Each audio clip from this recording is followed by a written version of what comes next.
Welcome, everyone, to the Dairy Calf Heifer Association Fireside Chat. My name is Dave Prentice. I'm a technical consultant with Elanco Dairy Business Unit. I've got over 30 years of experience in the industry, private practice, advanced education, as well as various industry roles. And I am joined today with Dr. Minnow Yager. Minnow? Thank you, Dave. Good afternoon, everyone. Appreciate everybody joining us here today. My name is Minnow Yager, and I'm also a technical consultant with the Elanco Dairy Business Unit. I'm not quite as old as Dave is, but I have 25 years of experience in the dairy industry in both private dairy practice and dairy nutrition, and own my own heifer raising facility for 25 years as well. So this topic is dear to me as it is to you. So once again, welcome everybody. So we're going to talk, as mentioned, we're going to talk here about bovine respiratory disease in dairy heifers and calves, and the topics we're going to cover. And obviously this is a big topic, but the topics we are going to cover today are basically when the disease occurs and its risk factors, some of the implications and economics of the disease, a little bit about the problems around the diagnosis of respiratory disease on the farm. We'll discuss some treatments and preventions, and that should take us about half an hour, and then we'll open it up for questions from our audience after we're done. So that's a full plate. So Dave, why don't you get us started? And can you tell us, in your experience, when does respiratory disease occur in dairy calves? Yeah, well, early on in my career, I guess I was biased of when it occurred. I always felt that it occurred, which I guess it did in a lot of the dairies I worked for back then, at first commingle. So mostly post-wean in the first commingle, and I think if you look at some of the NOMS data, it would support that. However, when we take a little bit more quantitative look at it, this is a convenient sample of 23 herds in the United States that were recording. They were recording the pneumonia event in their record system. We were not intimately familiar with the herds and didn't know what the case definition of pneumonia was, but they certainly had pneumonia events. And these were big herds, typically, and on the bottom was the event day, so going from left to right, 0 to 240, and then it's just it's a histogram. So on the left is simply the number of events. And if weaning is 70 days, that's about right here, kind of in between these three humps. So my bias has always been that it's a post-commingle disease, but I think certainly this data set and some of the newer data that they've done and some of the ultrasound studies show, in fact, that respiratory disease also occurs prior to commingle. And in fact, there's a fair amount of it. There's this early hump and then kind of this hump around a month or so, and then we get into our commingle. So basically it occurs anytime. It appears to occur most frequently prior to commingle, which is not what my bias was. So all these years I was wrong. Yeah, I can relate to that, Dave. I used to always think that the calf that was treated for scours at our facility or on the farm, obviously scours is a little earlier, would inevitably get pneumonia. I was never sure if that was just coincidence or guilty by association, or if it really increased the risk of pneumonia. But in preparation for this this talk, we thought, why don't we dig into that a little bit? And we asked our colleague, Kevin Duviter, to pull some data for us in order to get an answer. So we were able to pull together about data from about 118,000 calves over a 3-year period, spanning 66 different herds. So we had a good data set, and we asked basically a couple questions. First, and obviously the 118,000 calves that were part of this group had to qualify, had to have a diarrhea 1 event. So basically had to have a diagnosis of diarrhea or scours at one time. And we asked the question, when does it actually occur, right? And you can see on this graph, and just to explain it as Dave did on the previous one, you see days of age basically on the bottom in days. And you can tell it's only going from 0 days at birth to 32 days, because we did screen everybody until 180 days, but really 99+% of all diarrheas were diagnosed or noted diarrhea ones, that is, in the first 30 days of life. You can see that the average, basically the mean, is about 9 days with a little standard deviation. So it does occur early, right? And that's no big surprise. I mean, anybody that's in the business realizes that first things calves tend to get is really diarrhea, and has confirmed that. But then we asked the question, all right, so you had a bout of diarrhea and it was reported. Is that calf actually more likely? Does every calf then get pneumonia, or is it more likely? And it turns out that calves that were reported to have diarrhea were 2.5 times more likely to get pneumonia than their herd mates that did not have a diarrhea diagnosis in the first 9 days. So that is significant. So calves that have diarrhea are 2.5 times more likely to get pneumonia. So clearly, we can deduce from that if we can reduce our scour, see, that's quite a number. If we can reduce our scour rates, we can definitely have an effect on reducing our pneumonia rates.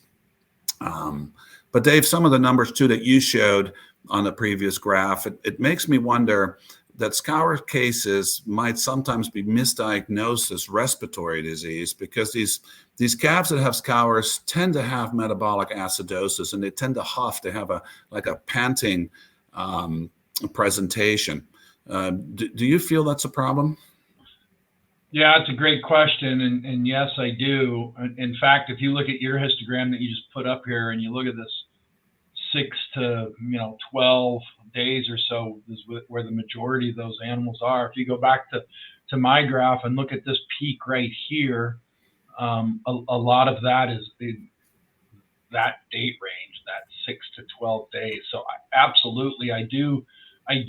Again, remember I said we weren't intimately familiar with the case definitions here, or what exactly these operations were doing, but I do wonder if some of this is respiratory disease, or is coded as respiratory disease, treated as respiratory disease, because these animals are panting, and that's the only sign they use, versus like a calf scoring system or ultrasound or one of a better system like that. So yeah, I do think that. In fact, that's well documented in the literature, and certainly today we've got new tools to help us diagnose respiratory disease. And this was a study comparing VRD, or respiratory disease diagnostic tools, in dairy calves. And in this study, what they found was that the use of stethoscopes, which again, I think a lot of these herds aren't even using stethoscopes. I think they're simply looking at panting. But the use of stethoscopes or the panting, where you might use a stethoscope, had very poor sensitivity, approximately 5%. So not a very good tool. And I put the X on the stethoscope, meaning that that's probably a poor tool for evaluating respiratory disease in these pre-weaned and young dairy calves. And the data showed that they looked at consolidated lungs, and you can see that a lot of animals with consolidated lungs in this study were not treated. That's not to say that all animals that have consolidated lungs need treatment, because that's not necessarily the truth. It depends on the severity of consolidation.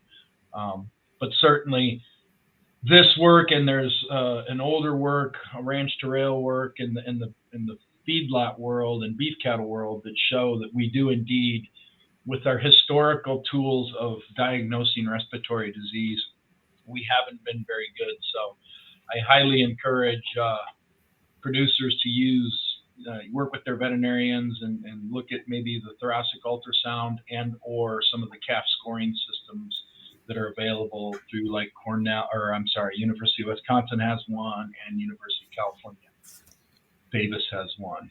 So I think that's a very good point, Minnow, on the whole diagnostic thing.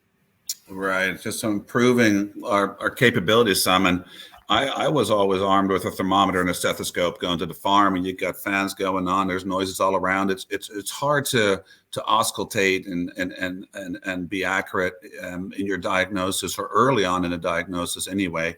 And consolidated lungs, actually less air moves through those than a normal lung. So and you're trying to find those calves that have issues, have lung issues. So that even makes it more difficult yet. So when we look at consolidated lungs, basically a damaged lung tissue, let's say, we notice that it affects the performance of the heifer, and that's really no surprise moving forward, and of course cost us performance. This first study here, this first graph that's up right now, shows you the let's look at the one on the left. It shows you that it's Jessica McCart's work from Cornell, shows you a decrease in conception rate in heifers that had consolidated lungs. So you can see that the broken line there, which those lines designate open cows, so not pregnant cows. And you see that the dotted line are calves that had lung consolidation. And this lung consolidation was determined at about 60 days of age in these calves, and they had more than 800 animals in this study. So they ultrasounded these calves and separated them into consolidated lung calves with consolidated lungs and ones that did not. And it showed that at 60 days, mind you, at 2 months of age, and then at first service, those calves with consolidated lungs tended to be, their pregnancy rate was about 52%, while unconsolidated lung pregnancy rates at first service were 62%. You can see that roughly there at that 430 days, the pregnancy rate, and even out to 570 days, you can still see that the risk of not getting the animal pregnant is far greater than the ones without consolidation. Jumping to the right side of the screen, lists you the chance of removing, the risk of removing those animals from your herd is 4.7 times as great. So animals that had consolidated lung tissue at 60 days, the risk that they had been removed by 750 days, which is roughly 2 years, right, was 4.7 times as great as those that did not. So early diagnosis and correct diagnosis is absolutely key. Furthermore, growth rates are affected, and that once again makes sense. And there was some study done here by Terry Olivet's group out of the University of Wisconsin, and they showed that animals with consolidated lungs gained, their average daily gain was compensated and reduced by 1/4 pound per day. So that's a number, and obviously those changes, the decrease, the increased days to pregnancy, the decreased rate of gain, all contributes to the cost of respiratory disease. Yeah, the cost thing is interesting, Minnow. And if you look at the cost of respiratory disease, I just did this morning. I did a quick Google search on cost of respiratory disease and pre-weaned or dairy heifers, and you get a lot of numbers, and a lot of those numbers are around $30 to $60 mark. But Dr. Overton and Duvetter challenged that when Mike was working with us, and they looked at a more conclusive or more involved model. And I think what was happening is a lot of people were not including this kind of stuff. So the effect of reproduction, the effect of culling, this reduced daily gain. We know from reduced daily gain in early animals, we know from work from Soberon and Van Amberg and others, that animals that don't grow as much has an impact on milk production in first and second lactation. And certainly Duvetter and Overton, when they looked at this data set, they found a milk effect, and first lactation is what they looked at. And this is now published. You can find this online. I think it's in Animal Research Reviews or something like that. The numbers are slightly different, but the work's pretty much the same. Bottom line is, I think we've underestimated the cost of respiratory disease when we factor in the choline, the repro, and the milk. And these newer estimates, $250 to $280, are probably more realistic when we consider all the impacts. And this was, add 8% of that for today's dollars. But bottom line is we've underestimated the cost of respiratory disease, I think, in the past. So there certainly is initiative and incentive to get a better handle on respiratory disease in your heifer growing operation. And speaking of that, Minnow, you said you've raised heifers for many years.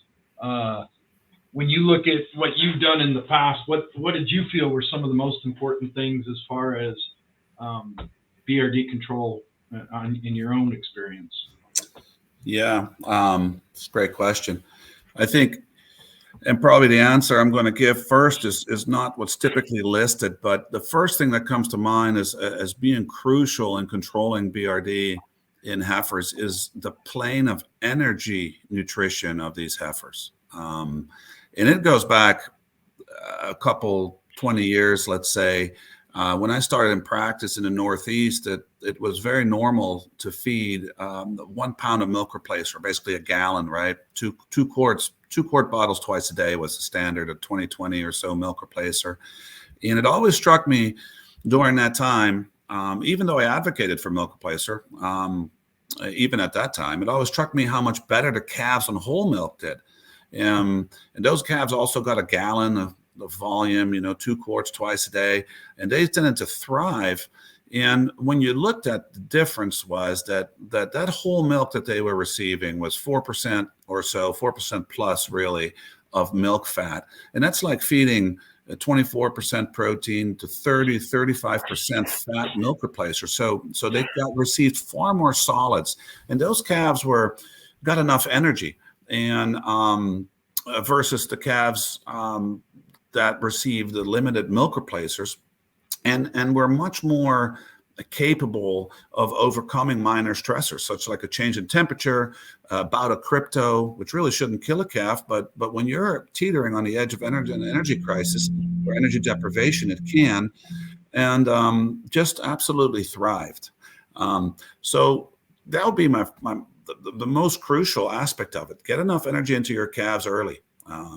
Then besides adequate energy, other items obviously jump as well, right?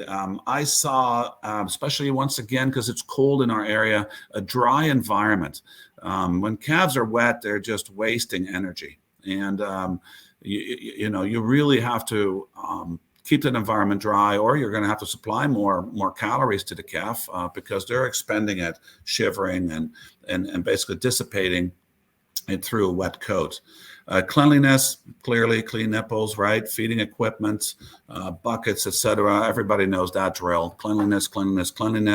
We need a well-ventilated environment to eliminate BRD. We had open barns here, even in the winter, hutches, that were pretty well exposed to the outside environment, temperature that is. But it needs to be well ventilated. And last but not least, it's colostrum.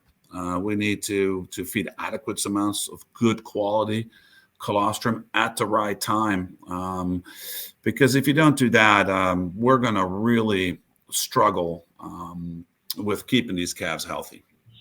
And even though we usually mention colostrum in association with calf with diarrhea, as we illustrated earlier, by feeding, if it's managed well, we will also likely reduce calf with pneumonias by improving our colostrum program. Yeah, I want to speak on that colostrum bit a little bit. I've got a big interest in this, and there's been several recent papers that have looked at that. And colostrum's kind of a hot topic, and we've seen a lot of presentations on colostrum, and they've changed the colostrum qualities, standards, and whatnot. But I think like you say, it's an important component of BRD, and this was out of the BRD 10K studies and done in California.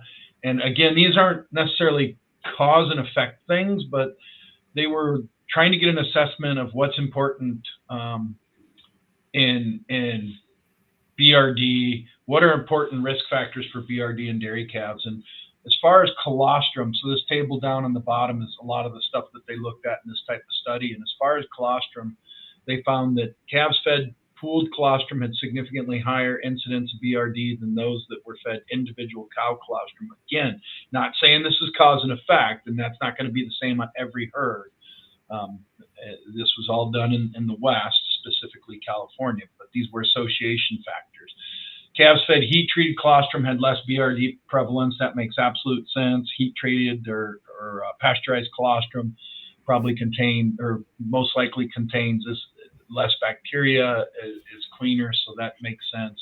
Same with colostrum stored in bags compared to solid container. The bags are going to cool quicker. If you freeze it, they're going to freeze quicker. Temperature is going to get lowered faster, which reduces the amount of bacteria. And I think that gets back to Dr. Yager's statement about the relationship with scours and BRD. If you go into data sets and look at scours, those scouring calves, a lot of those animals that have scours, within 5 days of them having a scouring event, they will also have a BRD event or a pneumonia event recorded. So again, it's certainly like one seems to set up the other. But anyway, and this whole BRD risk assessment tool, these were some of the things, again, not cause and effect, but these were some of the things that came out as important to evaluate in your total BRD component. And another thing is vaccination. I've got a big interest in this area, and we're hopefully going to be able to do a study at this at some point. There is some evidence in the literature that vaccinating cows with, say, like a Mannaheim hemolytica vaccine may increase, well, will increase the antibody titers and the colostrum. My question is, okay, if we can significantly increase the antibody titers to Mannaheim heme, will that help protect that calf? It makes sense. Not a ton of evidence in the literature, but certainly something that I think that needs to be evaluated as time goes on. So, yeah, colostrum, pretty important topic. Absolutely, it's a topic within itself, and it's paramount to the calf success. Unfortunately, at our facility, I was not in control of the colostrum program.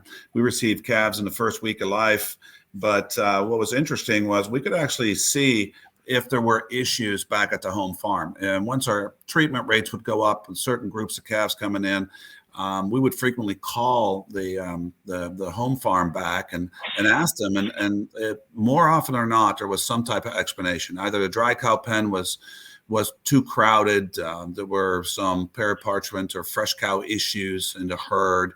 There was a key employee left, or a change in colostrum management going, let's say, from pasteurized colostrum to a colostrum replacer had taken place, and we could see that on our side for sure. We had increased rates of diarrhea in those calves, and then subsequently ended up treating far more for pneumonia. So obviously, even if we would do everything correct, Dave, we're gonna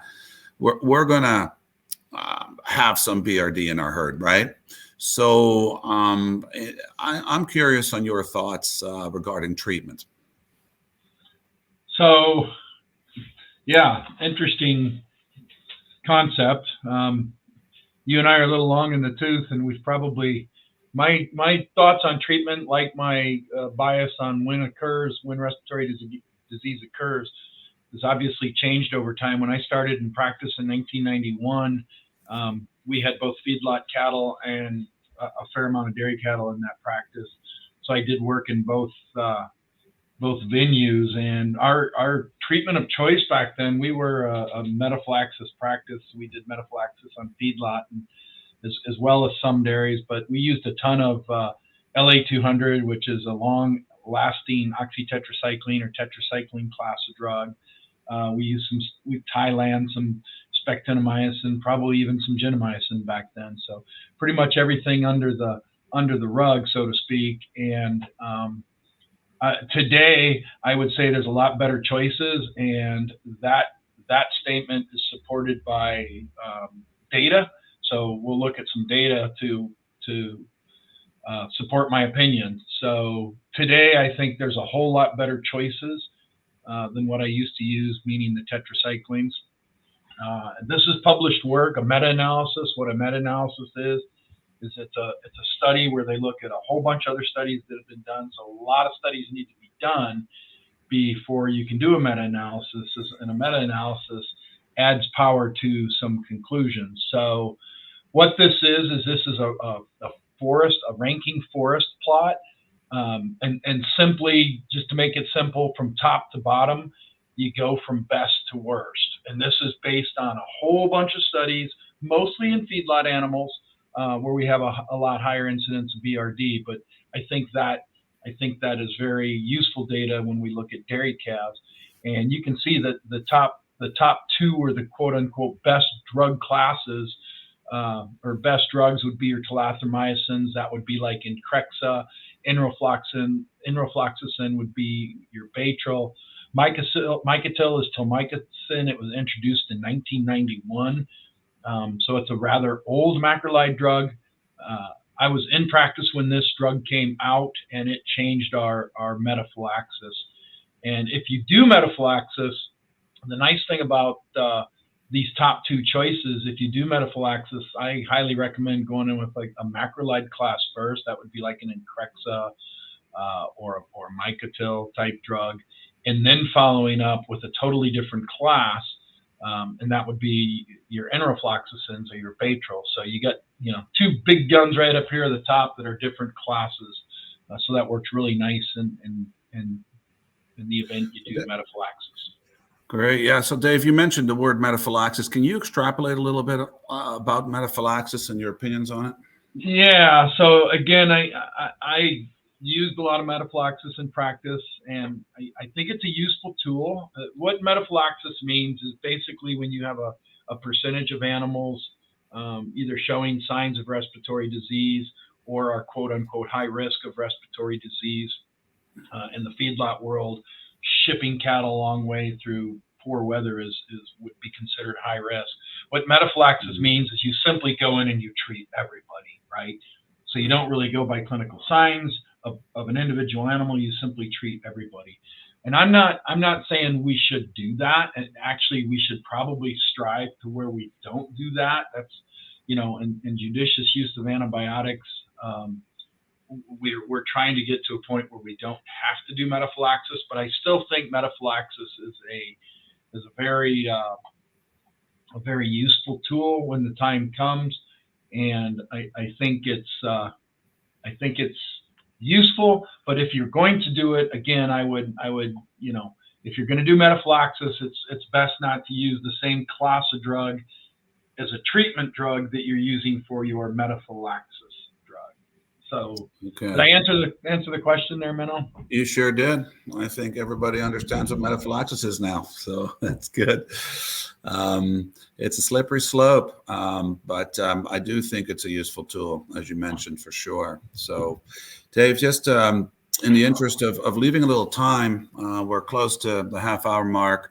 I just wanted to wrap this up and review some of the main topics or main points we tried to make today. So respiratory disease is an important disease in young dairy heifers and may be occurring earlier than you think, not at weaning, but probably in the 3-week range. So keep your eyes out for that. You may want to consider improving your diagnostic capabilities by working with your veterinarian and implementing thoracic ultrasound or respiratory scoring systems. We learned that this disease is costing close to $300 per case, which highlights the importance of a good vaccination and treatment program. To control BRD, we should also pay attention to our colostrum and colostrum management programs. Using modern respiratory drugs like Increxxa and Baytril is more effective than using older drugs like the tetracyclines. Work closely with your veterinarian to develop the best prevention and treatment programs for your specific needs. Thank you for your attention. And we'd like to open the conversation up for any questions. And I believe you can post those.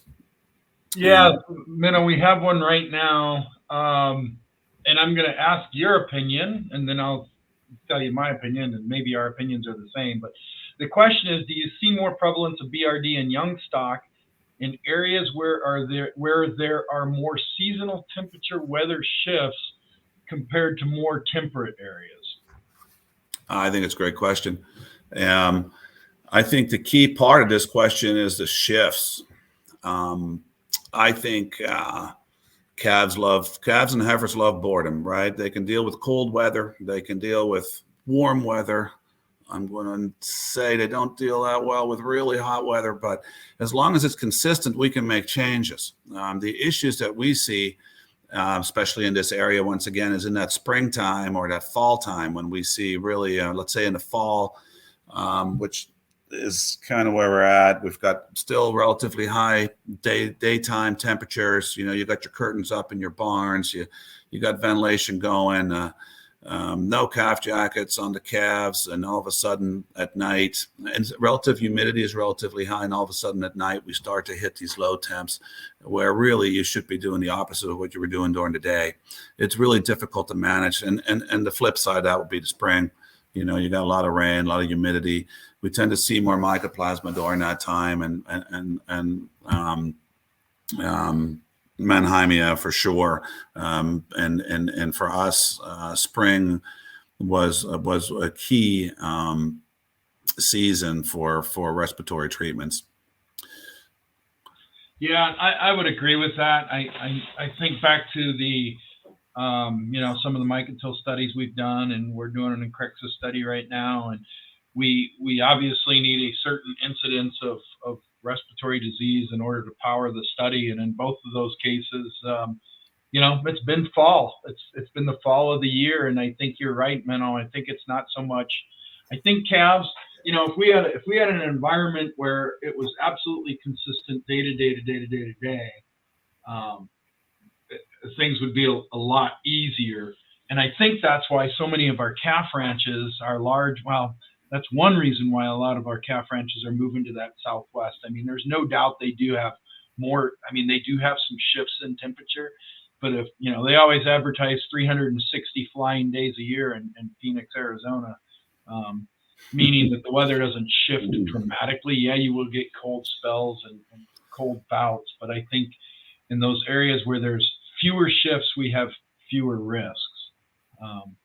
A lot of that we can mitigate, but you're still going to have shifts no matter where in the United States you go. But certainly there are parts of the United States that have less shifts, and I think on average we tend to see less BRD in those situations. So great question. Yeah, I agree. That was a good question for sure. Dave, there was a question that came in, and it's really about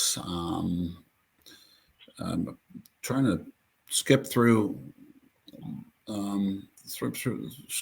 here what it was, and really in regards to a scoring system. Like, what are the kind of tools you use on the farm to if you could implement that today, right? What kind of tools would you suggest folks using if they don't have an ultrasound? Yeah, so I think you're looking at what signs and symptoms of BRD should producers be looking for in their young stock, and that's a great question. And I think so. If you look at both the University of California, Davis, and the University of Wisconsin scoring systems, and both of those are available in app form, and they're basically a kind of a score system, if you will, but they don't look at just one component. So they're looking at ocular discharge or discharge from the eyes, discharge from the nose, droopy ears, respiration rate, are the animals panting, and then of course rectal temperature. So it's ironically, neither of those scoring systems use a stethoscope. They're simply visual tools, and both of those have been researched in the literature and show that they do a fairly decent job of picking up respiratory disease. So I think it's more than just one sign. I think that's the key is to looking. And people get better over time, right? I mean, you look at in the feedlot world, there's pen writers that they can just look at a calf and just know that calf is not right compared to the rest of the group. It's a little bit harder when we're dealing with hutch dairy calves. But I think as more and more experience is gained with the individuals that are looking at these calves, I think they do get better. So I highly recommend the use of those scoring systems early on for, if nothing else, training to get people to look at more than just one component. So look at the whole animal, not just one component of the animal, so to speak. Another question came in here. If we have ample replacements, should we consider culling weaned calves based on lung ultrasound? And I think that is an absolute fantastic question.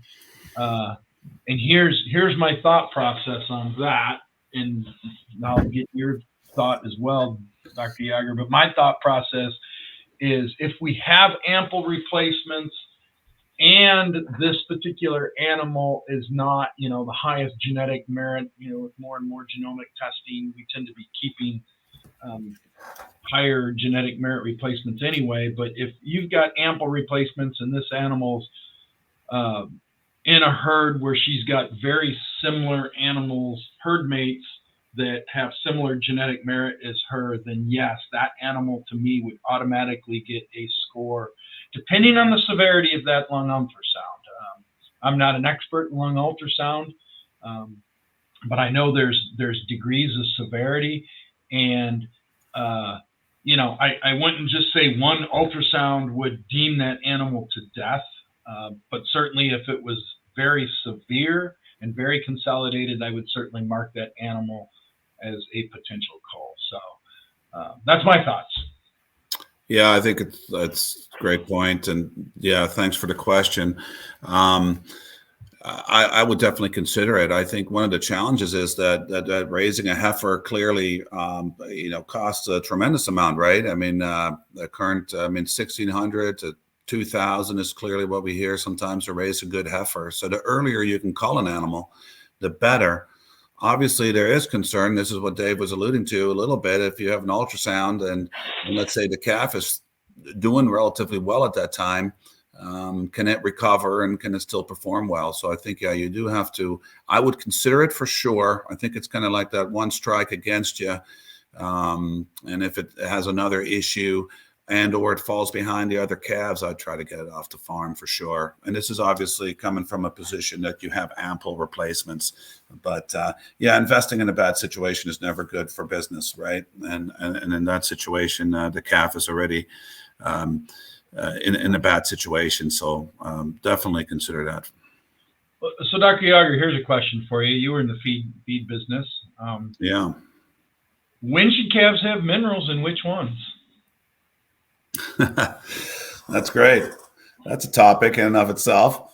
I think we're down to 1 minute of this Facebook live session. I'm not going to let you off the hook there. Oh my goodness, I'm going to go fast. So, milk replacers have minerals in them, right? So they're supplemented to what the calves need, and typically we would formulate all starters with minerals for sure. Already, and continue supplementing. I mean, we would recommend continuing to supplement heifers all the way through freshening. I think it's very important. Vitamin trace minerals in general. It does depend a little bit where you're at in the United States. The age as a calf, as the animal age, how it's fed, right? If it's in confinement versus not in confinement. The last thing I think, there's what type, which ones is also a part of the question. I would say that at this time, we used to use a lot of non-sulfates and oxides as our minerals because of their availability. And I'm trying not to mention any brands right here. But I think in young animals are not ruminants yet. So I would remember that. And I don't know if the value is quite there. And But I could also argue, let's say, if you've got a lot of issues in a muddy environment with feet, et cetera, you might want to consider some chelated minerals at that point. So I apologize. It's a really good question, but I had to rush through that. There's a lot that goes into it. And you're more than welcome to reach out to us via email, and we can talk about it further or talk about your individual case a little bit in more detail, because that does deserve a little bit more attention than I just gave it. So. Yeah, I think bottom line is work with the nutritionist. There's certainly Right. the vitamin, mineral, trace element. They've been evaluated in calves. They're in the NRC, and I think you made a great point, Dr. Yager. These are not ruminants until we get them to that point, and cheap is not always better. So I strongly recommend working with a nutritionist to evaluate your calf rations, especially that transition calf ration as it's going from a non-ruminant to a ruminant. That's when we certainly get a lot more dry matter intake, and the growth is important. So that is a fantastic question. Let's see. I don't see any other questions. Let's see. Did we get them all? I think we got them all. I don't see any other questions at the moment. I don't know when this is supposed to end. But I think we're good unless there's any other questions. I don't think people can ask questions verbally, so I don't know. Yeah, I don't think they can. So well, once again, I appreciate everybody that logged on and joined us here today. Clearly, we hit the highlights, some of the highlights anyway, on this topic, and there's a lot more material there. If you have any questions or are unsatisfied with some of the explanations, please feel free to reach out to us, and we'd be glad to communicate one-on-one with you. So once again, thank you very much for joining us. My name is Menno Yager, and my older colleague here is Dave Prentice. Not that much older. Thank you very much. Yep. Thank you. I appreciate the time.